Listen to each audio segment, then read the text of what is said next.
Hi there, Mr. Sutton here, bringing you the Pre-Cal Honors 9-2 Part 2 homework solutions on intuitive infinite limits. For this problem, we're using this graph of f to answer these limit problems. So for the first one, as x approaches -8, what's the limit of f? So -8, it's this asymptote right here if you count over there. As we come from the left side, we're going towards positive infinity.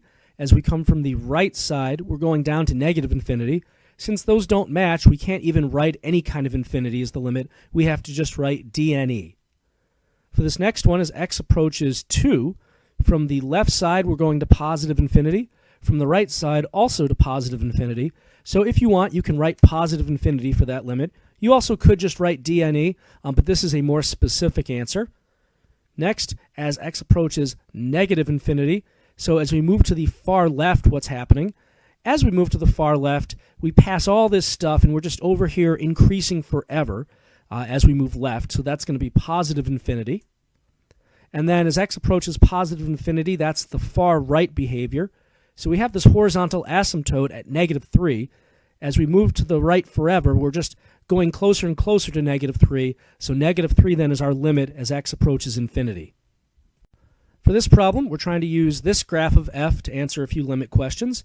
So the first one here, as x approaches infinity, we're talking about the behavior as we move to the far right on this graph, and we have this horizontal asymptote at y equals a, whatever a is. So then we would say that the limit as x approaches infinity must be a. Next, as x approaches negative infinity, that's over here on the left side, and we see as we move to the left, we're just going down forever. So that's negative infinity.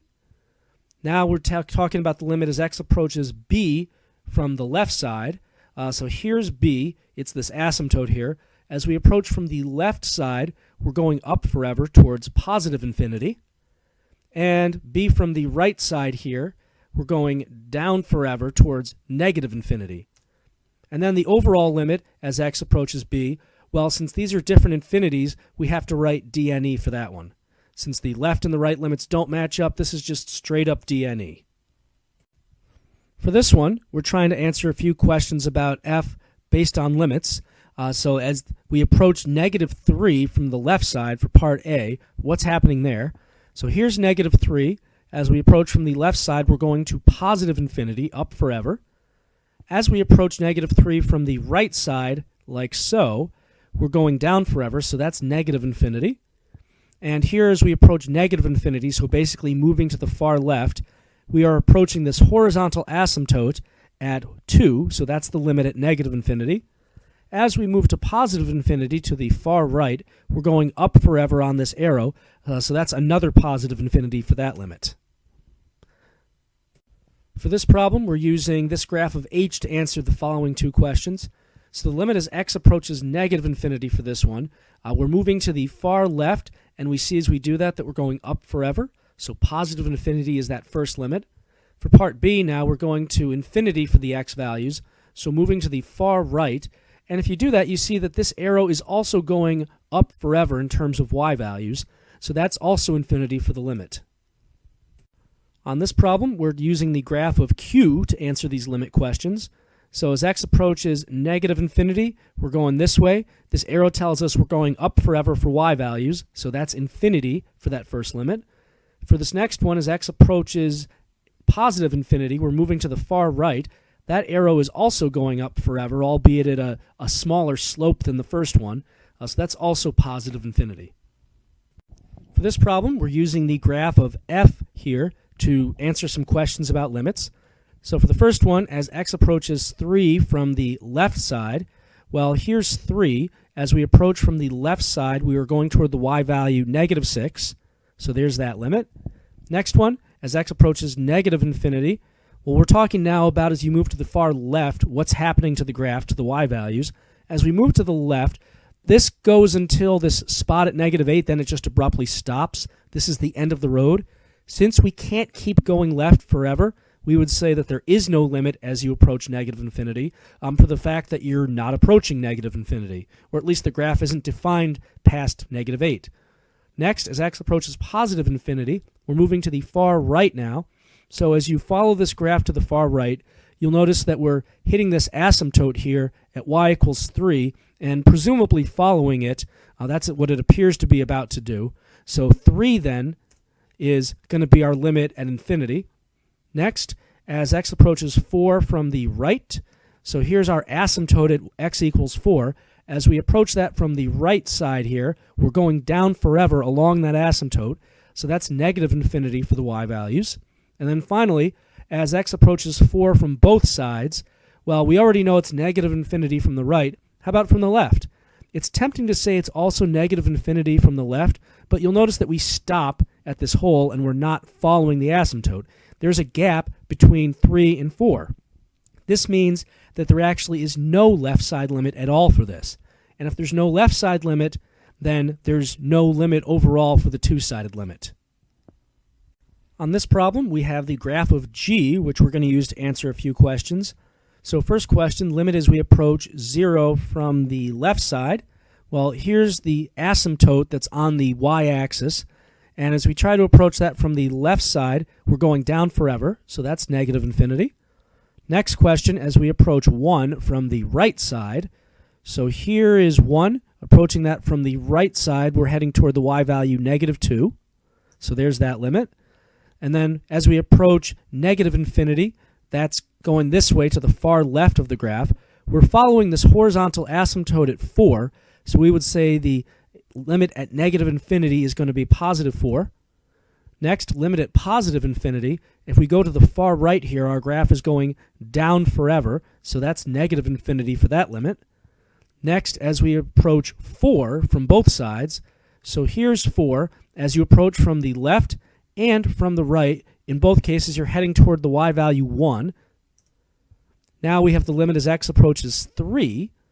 So this one is kind of weird because there's actually nothing wrong with the graph at 3, so you might think you're looking in the wrong place. But as we approach 3 from the left and the right, we're heading toward the top of that parabola part of there. So that's just 2 for that y value.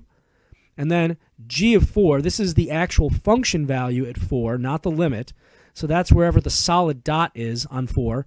If we move over to 4, we see there's a solid dot down here at negative 3. So that's the actual value of the function at 4. On this multiple choice question, we have a graph of f, and we want to know which statement about f has to be false. So pay attention here. It says must be false. We have to be able to prove it's false. If something could be true, if there's any wiggle room for it being true, we can't select that as our answer. Going through these now. First one, limit as x approaches 2 from the left side is 3. Looking at our graph, here's x equals 2. As we approach that from the left side, we are indeed heading toward a y value that appears to be 3.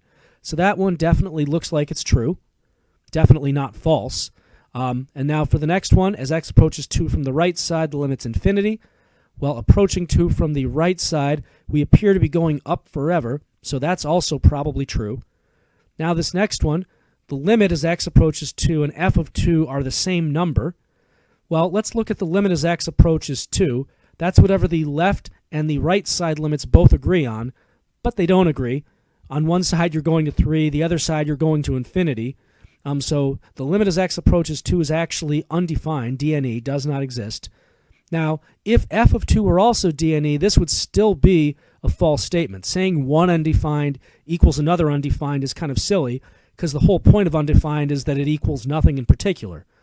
But just to kind of put the nail in the coffin here, f of 2, looking at our graph, is probably going to be 3, based on where that dot is. So this is definitely a false statement. And now, just for completeness, let's look at the last one. Limit as x approaches infinity equals 0. So this is saying as we move to the far right, what y value are we approaching? And it appears to have a horizontal asymptote on y equals 0. So this is also very plausible. So choice C then is our best answer.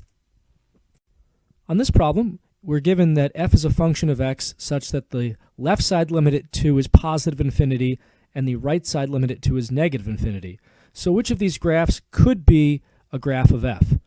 So first thing to realize, since we have infinity as the output of a limit, that means you're either going up forever or down forever, which means you need a vertical asymptote on the graph. Now that doesn't narrow it down much since all of these graphs have that, but notice that we have infinities from the left and the right. So that means we have to be going up or down forever from both the left and the right. So that means that graph A, which stops, has a finite value as we come from the left, can't be the answer. So that leaves us with B, C, and D. Okay? Looking at the limits a little more closely, the left-sided limit is positive infinity. That means we are going up as we come from the left. And the right-sided limit at 2 is negative infinity. That means we're going down as we come from the right. So up from the left, down from the right. That looks like choice B. If you look at C, that's the exact opposite. And D is going up from both the left and the right. So choice B it is. For this one, we're given the function f with the property such that the limit at 1 from the left is positive infinity, right side limit at 1 is negative infinity, and then the limits to both negative and positive infinity are both 2. So we have to match the graph with all of these conditions.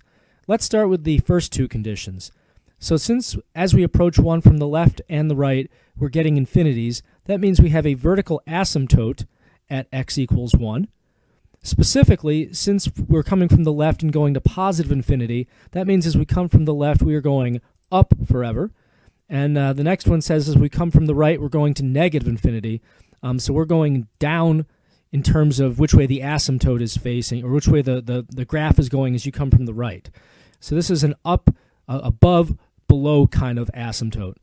Looking at our choices here, let's see here. We've got asymptote at x equals 1 in choices A, B, and C. D, the asymptote's at 2, so D is already out of the running here. And in choice A, we are going down, up kind of thing as we approach the asymptote. So A can't be it. With B, we're going up and then down. So it looks like B is still a good answer. And then C, we're also going up followed by down. So C is also still in the running. All right, so let's look at our other set of conditions here. It's between B and C, though. So they said the limit at negative and positive infinity was 2. That's saying as you go to the far left and the far right, your y value is approaching positive 2. So we're saying we have a horizontal asymptote at y equals 2. So between the graphs B and C, it looks like C has the horizontal asymptote at 2, whereas B had it at negative 2. So we're going with choice C for our answer on this one.